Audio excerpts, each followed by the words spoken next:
Dr. Sharif Abdullah offers a unique, hopeful, and visionary perspective on the persistent challenges of our time. His perspective is shaped by his urban upbringing of poverty and violence, his Ivy League education, and his work with impacted communities in America and in 45 countries around the world. His spiritual outlook is rooted in the consciousness of dozens of religions, faith traditions, and spiritual practices.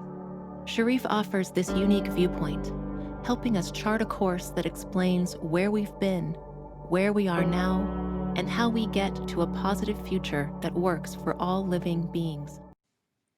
Hello, Sharif here.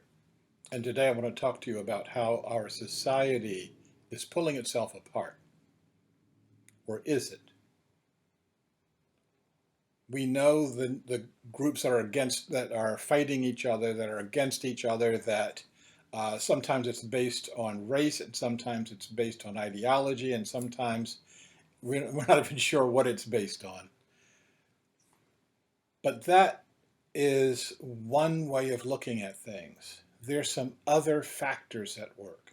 I want to show you a very short clip from a very excellent PBS documentary called Hacking Your Mind, and show you how people all the way in Moscow, and I don't mean Moscow, Idaho, I mean Moscow, Russia, are manipulating people in Texas to fight each other.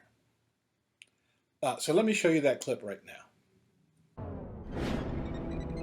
A former Facebook vice president recognizes the impact his company's business model has had on how we see each other. We have created tools that are ripping apart the social fabric of how society works. That is truly where we are. No civil discourse, no cooperation, misinformation, mistruth. One thing Facebook and other forms of social media do is they give us an opportunity, which then becomes an obligation, to constantly be self-presenting, to be signaling virtues, signaling which side we're on this, that, or the other issue. So we now are constantly taking sides. That makes us more moralistic. At the same time, social media gives us this river of outrage that is constantly reminding us of what group we're in, which is good, and how evil and horrible the other group is.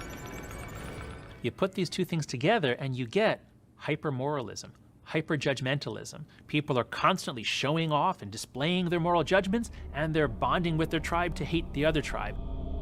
It's that level of us versus them divisiveness that made a foreign power think it could build a destructive virus out of our own biases and use it to hack our electoral system.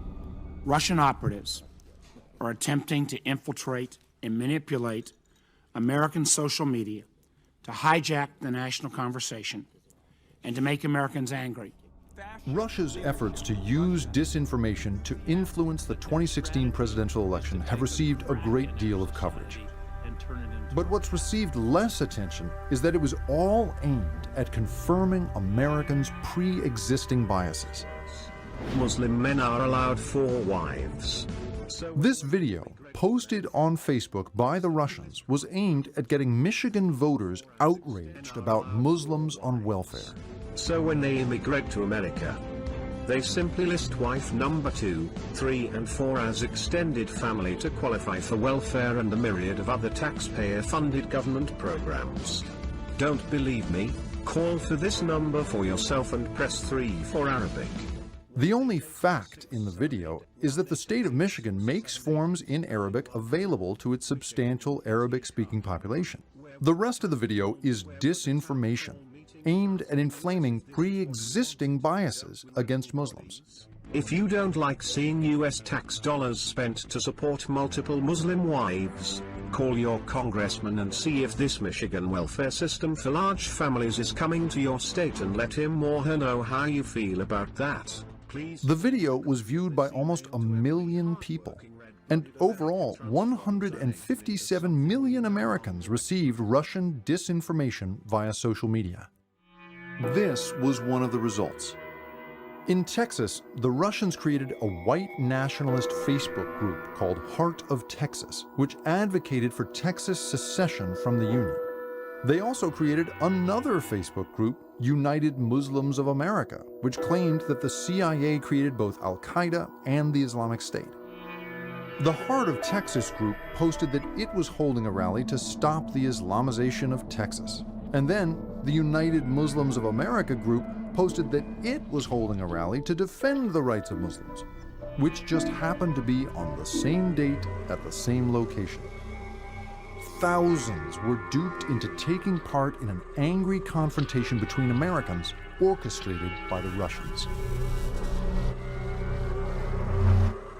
So if you have a media and psychology environment in which people are wired up, constantly sharing information, and there's a lot of research now showing that the more emotion arousing it is, the more likely it is to be shared. So if that's the environment, and now you start injecting totally fake stories into this superheated environment, they're going to be sent around at warp speed. And again, what was a river of outrage now becomes an ocean of outrage.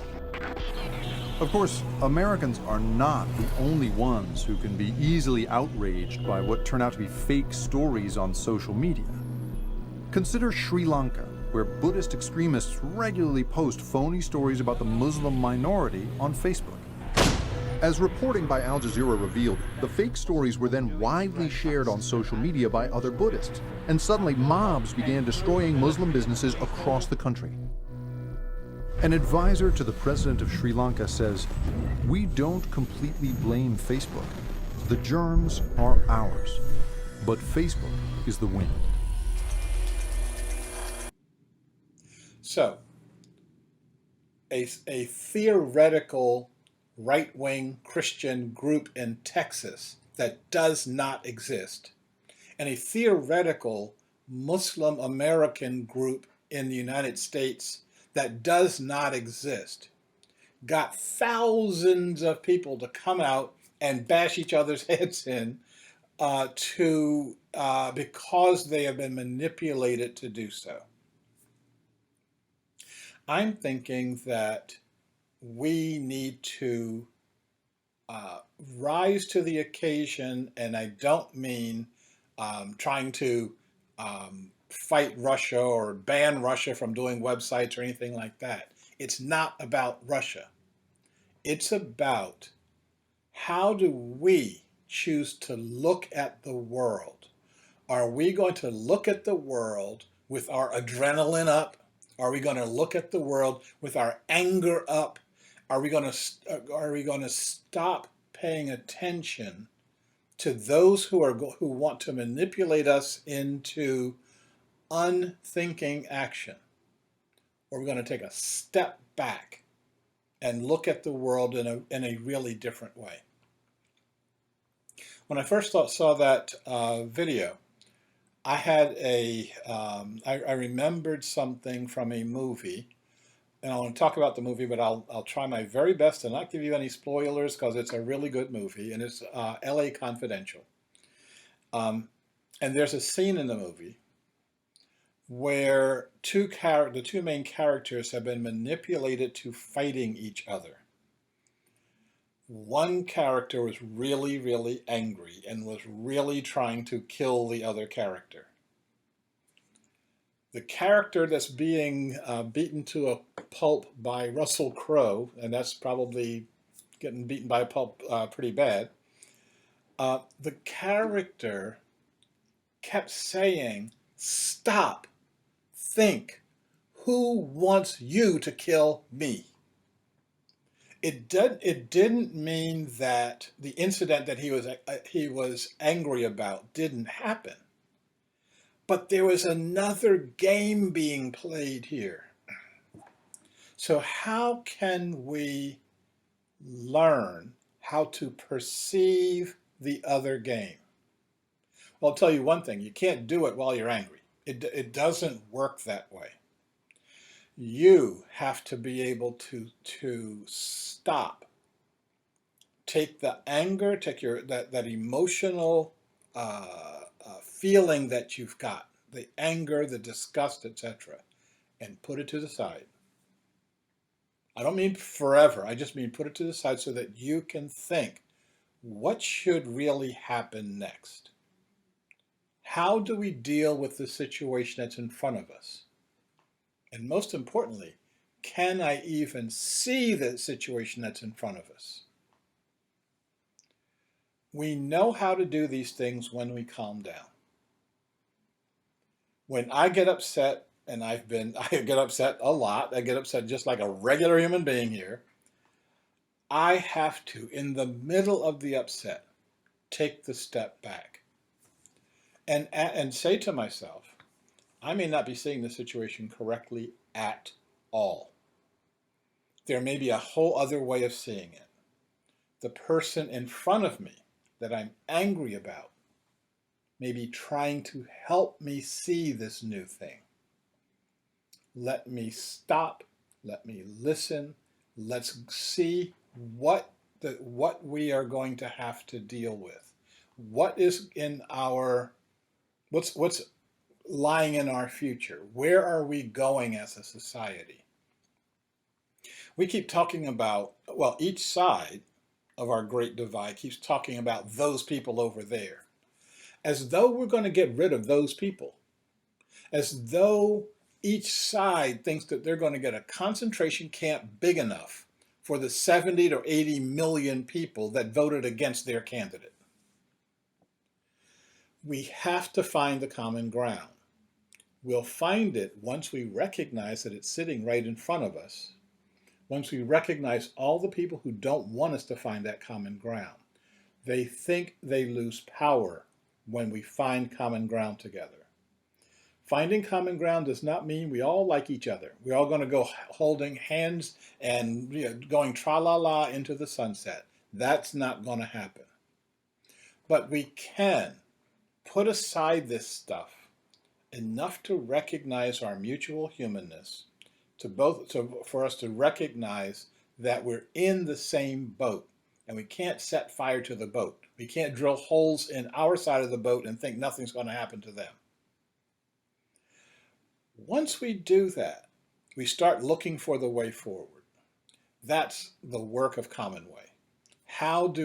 Not to solve the problem, but to set the stage so that you can solve the problem yourself. I think that is a worthy cause, and I invite you to participate with us so that we can achieve that cause. Thank you. You are invited to participate in the discussions and activities that will define a positive future for all. We are at the cusp of the expansion of our human consciousness beyond the limitations of our past. Together, we can envision a world that embraces our human potential. Together, we can create a world that can truly work for all living beings.